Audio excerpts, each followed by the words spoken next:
ইনশাআল্লাহ যদি আমরা নির্বাচিত হই, সরকারি সেবা দুর্নীতিমুক্ত ঘুষমুক্ত ভাবে হবে। আপনারা খতিয়ান করতে 1150 টাকা লাগে, আপনাদের কাছ থেকে তারা 10,000 8,000 টাকা নেয়। আমরা আপনাদেরকে প্রতিশ্রুতি দিচ্ছি আপনারা 1150 টাকায় খতিয়ান করতে পারবে।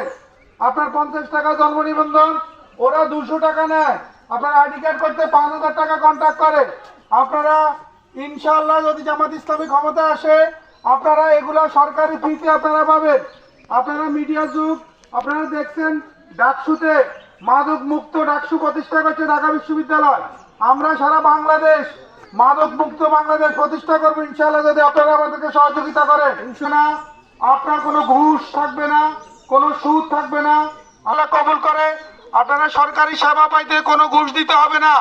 আমরা আপনাদেরকে প্রতিশ্রুতি দিচ্ছি না, শুধু আপনারা খোঁজ নিয়ে দেখেন যে আমাদের 2জন মন্ত্রী ছিল, এই 2জন মন্ত্রীর একটা টাকা দুর্নীতির কোনো অভিযোগ না। এবং আমাদের সারা বাংলাদেশে যা নির্বাচন করতেছে, কোনো ব্যাংকের টাকা মারা, কোনো ঋণ খেলাপি নাই।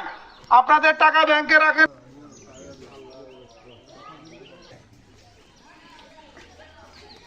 তাহলে ইনসাফ সকলের কাছে আমরা আহ্বান জানাচ্ছি।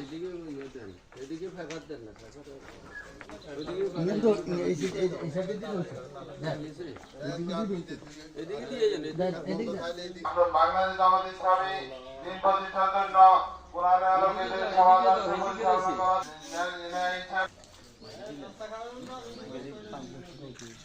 বলার মতো একজন